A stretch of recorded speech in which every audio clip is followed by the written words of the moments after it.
Les gens m'aiment d'amour.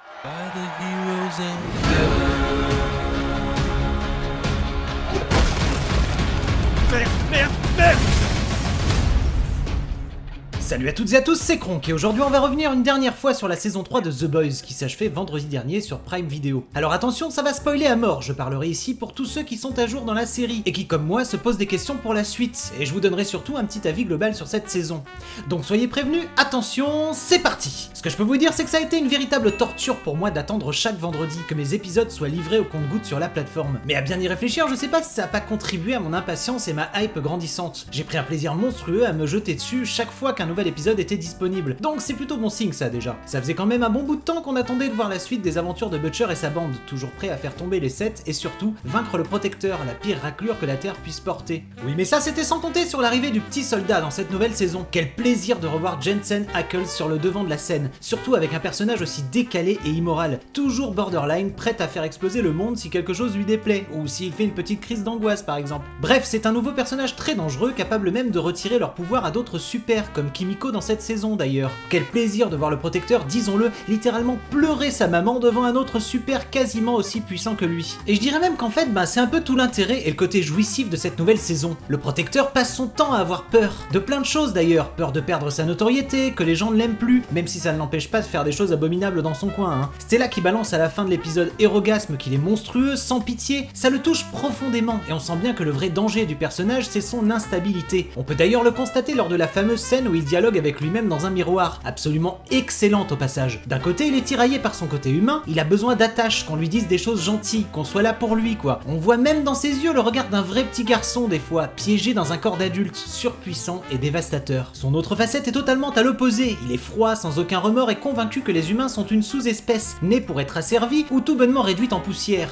On comprend bien pourquoi il s'entend si bien avec Stormfront finalement dans la saison précédente, ses idées étant extrêmement radicales, lorgnant même du côté du nazisme. Une personnalité pour le moins complexe. C'est d'autant plus surprenant qu'on peut parfois trouver le personnage attachant, pas sur ce point évidemment, mais lorsqu'on le voit essayer de nouer des liens familiaux, alors qu'il passe les 3/4 de la saison à vouloir exterminer le petit soldat, il finit par apprendre qu'il est son géniteur, enfin qu'ils ont le même sang. À partir de là, on voit le Protecteur fortement touché, fragile même, et il tente à plusieurs reprises de discuter avec lui et de s'en rapprocher. Mais ce gros bourrin de petit soldat veut rien entendre, il le traite même de faible et ne pense qu'à le défoncer. Parmi ses autres attaches, on apprenait aussi dans les saisons précédentes que le Protecteur avait également un fils. Et là encore une fois, j'avoue avoir été touché par certains moments. Il essaie tant bien que mal de toujours le protéger, de le rendre aussi fort que lui, et fait même exploser la tête d'un civil en public qui lui manque de respect. Enfin bon, juste après ça, on constate que ça ne dérange pas plus que ça le marmot de voir son père dérouiller des innocents à coups d'yeux laser, et qu'il risque très fortement d'en faire de même plus tard. Il nous montre même qu'il a l'air d'aimer ça. Ça promet vraiment pour la suite. Tout ça constitue d'ailleurs un joyeux bordel, vraiment jouissif. Le fils du Protecteur, le petit Ryan, est aussi la progéniture de l'ancienne compagne de Butcher. Ça nous amène donc à un final très surprenant. Butcher passant le plus clair de son temps à essayer d'exterminer le Protecteur, il fait pourtant alliance avec lui dans ce dernier épisode pour vaincre le petit soldat. En effet, ce dernier s'en prend à Ryan, ce qui fout en rogne Papa le psychopathe et Papa le drogué en même temps. Ce genre de scène apporte à cette série, qui est pourtant déjà extrêmement originale et inattendue, une dimension totalement inimaginable, où bon et mauvais doivent s'allier tellement la situation dérape. Je trouve même que ce passage fait pas mal écho à la fin de l'épisode Erogasme, où Butcher et le petit soldat s'allient pour affronter le Protecteur. Les enjeux sont constamment inversés, la série joue avec nos attentes et chaque scène ne fait que relancer les dés, si bien qu'on ne sait jamais qui va mourir, qui va s'allier à qui. Le script échappe donc au schéma conventionnel et déjà vu sur ce type de production. Quel plaisir de voir ici le personnage de Butcher développé, plongeant dans la drogue et ses vices du passé parfois très malhonnêtes, parfois au cœur d'or. Cette volonté permanente de vouloir protéger le personnage de Yui, qui lui fait d'ailleurs penser à son frère qu'il n'a pas pu sauver d'un père violent. J'ai adoré l'épisode où il reste bloqué dans une prison mentale, obligé de revivre les horreurs de sa vie de petit garçon. Quel moment incroyable lorsqu'il utilise ses pouvoirs,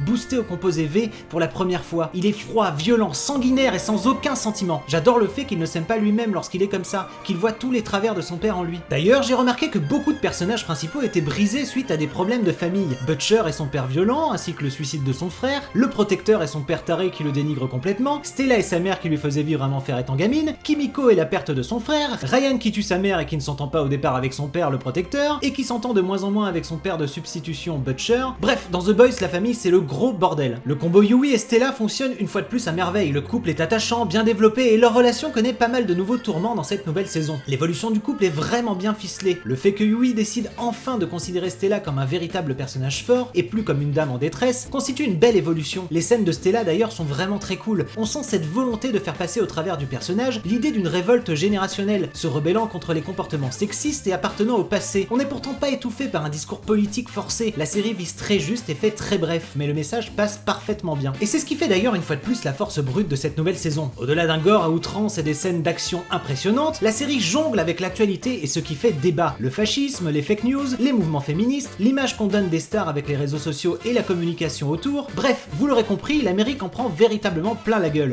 Plein de questions restent cependant en suspens après une saison aux événements aussi épiques et variés. Premièrement, et après une scène finale absolument dantesque dans laquelle le protecteur tue froidement un innocent sous les yeux de son fils, on se demande ce que va donner un duo pareil à l'écran. Est-ce que le petit Ryan va pleinement épouser le côté obscur et se ranger aux côtés de son paternel? Les conséquences pourraient être désastreuses, mais en vrai, j'aimerais beaucoup voir ça. En tout cas, avec ces deux armes de destruction massive dans leur rang, Vought pourrait sans aucun mal devenir encore plus influent et puissant, quitte à même régner sur le monde, pourquoi pas. Enfin, faut pas vexer Papa et Junior, quoi. Le seul qui pourrait éventuellement faire pencher la balance, c'est Butcher, s'il arrivait à convaincre Ryan de revenir dans le droit chemin. En parlant de Butcher d'ailleurs, il semblerait qu'il ait trop abusé du composé V. On le voit même à la fin du dernier épisode, à l'hôpital, apprenant qu'il lui reste seulement 18 mois à vivre, peut-être moins. À voir comment ça évolue. Autre question, on voit à la fin de cette saison Victoria Newman, Madame je fais péter ta tête si tu me saoules, grimper les échelons et accédant de plus en plus à une place importante en politique. On sait qu'elle travaille désormais en secret et main dans la main avec le protecteur, donc ça n'augure rien de bon pour ce personnage. Je dirais même qu'elle deviendra sans doute l'un des plus gros antagonistes de la série. Mais ce qui est flippant, c'est qu'on ne connaît pas bien son plan ni ses ambitions. Dernier événement majeur ayant retenu mon attention, malgré la tentative de Maeve et de tous nos protagonistes à essayer d'en découdre avec le petit soldat, on voit nettement que ce dernier s'en sort intact à la fin du dernier épisode. Il a visiblement été récupéré cette fois-ci par la CIA, car on peut apercevoir Grace Mallory. Il est donc de nouveau endormi et on sait pertinemment qu'il fera son grand retour dans les saisons à venir. Mais qui pourrait donc bien le réveiller cette fois-ci? Bref, The Boys saison 3, c'est jubilatoire, c'est violent et on en redemande avec grand plaisir, et le plus vite possible surtout. Visiblement, on parle déjà d'une saison 4 en 2023 et ça c'est pour notre plus grand plaisir. J'ai juste adoré chaque épisode de cette série, chaque épisode de cette saison, chaque moment clé, chaque personnage. Je sais bien que la série comporte des défauts, mais je suis complètement aveuglé par sa réalisation, son propos et encore plus par la performance de ses acteurs. Encore une fois, Karl Urban, Anthony Starr et tous les autres sont juste à tomber par terre et extrêmement convaincants dans leurs rôles respectifs. Voilà, on pourrait continuer à en parler très longtemps de cette série, mais il va falloir que j'évoque un peu d'autres choses sur la chaîne. J'ai pas pu m'empêcher de vous partager mon avis car j'étais beaucoup trop enthousiaste à la fin de cette nouvelle saison. N'hésitez pas à vous abonner, liker, partager, je remercie encore profondément mes tipeurs qui m'encouragent chaque jour à avancer et donner le meilleur de moi-même. Depuis la vidéo Avatar, on a quand même plus de 70 membres qui ont rejoint la chaîne, c'est démentiel. Merci infiniment. En attendant, je vous dis à très vite pour du nouveau contenu, prenez soin de vous, salut!